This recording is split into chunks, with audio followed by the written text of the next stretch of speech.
हम एक बच्चे का कमेंट देख रहे थे कि भैया इसके लिए आवाज़ उठाइए, उसके लिए आवाज़ उठाइए। अच्छा, आप हमें एक बात बताइए, क्या सरकारें नहीं जानती हैं, गवर्नमेंट नहीं जानती है कि क्या सही है और क्या गलत है? क्या मोदी जी को नहीं पता है कि बच्चों की समस्याएं क्या हैं, क्या हल होना चाहिए? आप यूपी में, हम बैठे हुए हैं यूपी के बच्चों की क्या समस्याएं हैं, मतलब एक राजा को पता होना चाहिए या नहीं? राजा विक्रमादित्य रात को सॉल ओढ़ के निकलते थे, भेष बदल के। वो ये देखते थे कि मेरे राज्य में किस घर में धुआं उठ रहा है या नहीं। धुआं उठ रहा है का मतलब उस घर में चूल्हा जल भी रहा है या नहीं जल रहा है।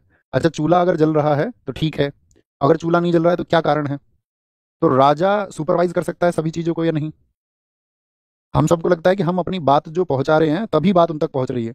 दरअसल में बहुत दबाव में वो कई बार चीजों को मान लेते हैं और बहुत दबाव में कई बार होने के बावजूद भी चीजों को नहीं मानते।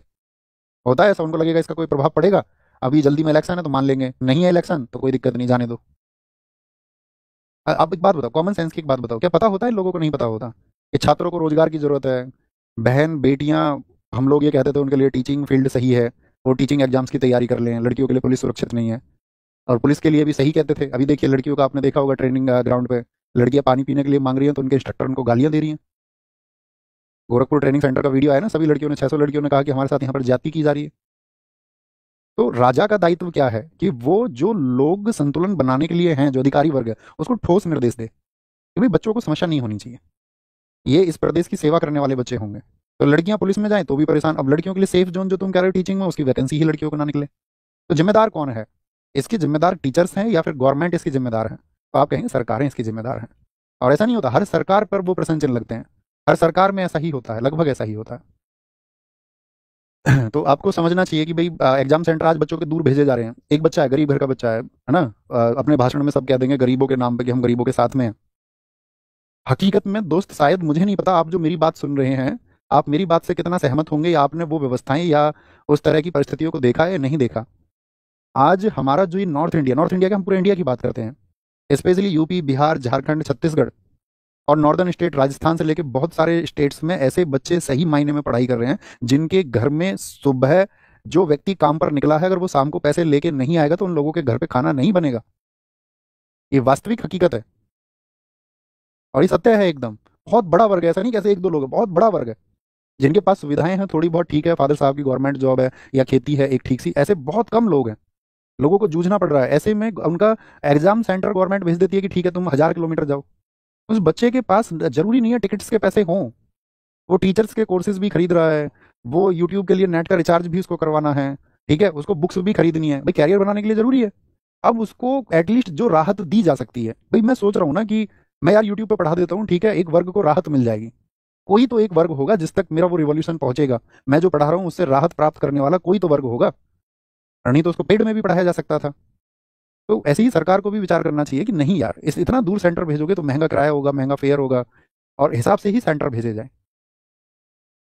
जो सरकारें बात करती हैं कि भाई हम किसानों के पक्ष में हैं, मजदूरों के पक्ष में हैं, पिछड़ों के पक्ष में हैं, उनको उनका दर्द समझना चाहिए।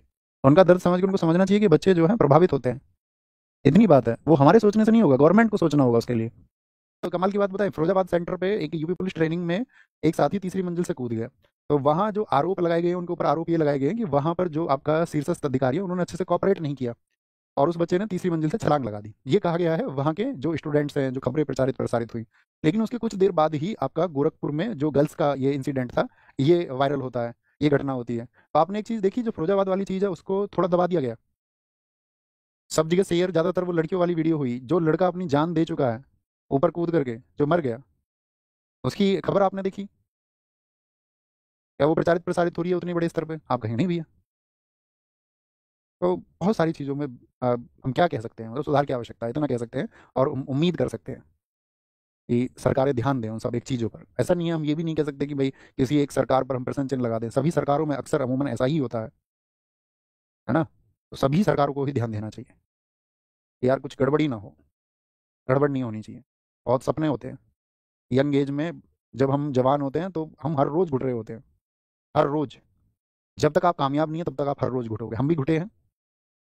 जिनकी आर्थिक स्थितियाँ बहुत अच्छी नहीं है वो ज़्यादा घुटते हैं हर रोज़, और फिर उनको कोई सफलता मिलती है तो वो टिकनी चाहिए यार, वो उनको महसूस होनी चाहिए सफलता कि हाँ हमने उसको प्राप्त किया, उसके सहारे वो ईज पर चले, आसानी पर। ऐसा नहीं कि उनकी ज़िंदगी को, मैं मतलब, मैं निजी वार्तालाप होते हैं मेरे बहुत सारे स्टूडेंट्स से, कह रहा भैया खाने को नहीं मिल रहा है, बड़ा शौक था इस नौकरी को करने का। आर्म्ड फोर्सेस में है, फिर लगातार काम कराए जा रहे हैं भैया, काम कराए जा रहे हैं, ना खाने देते हैं ना पढ़ने देते हैं। जो हमारे अधिकारी हमको गाली और देते हैं, बोलते हैं साले इस चीज़ के लिए भर्ती हुए थे तुम, खाने के लिए पढ़ने के लिए भर्ती हुए थे, जब बस की नहीं था तो क्यों आए थे। तो भैया बहुत गालियाँ देते हैं, बहुत गंदी गंदी गालियाँ देते हैं।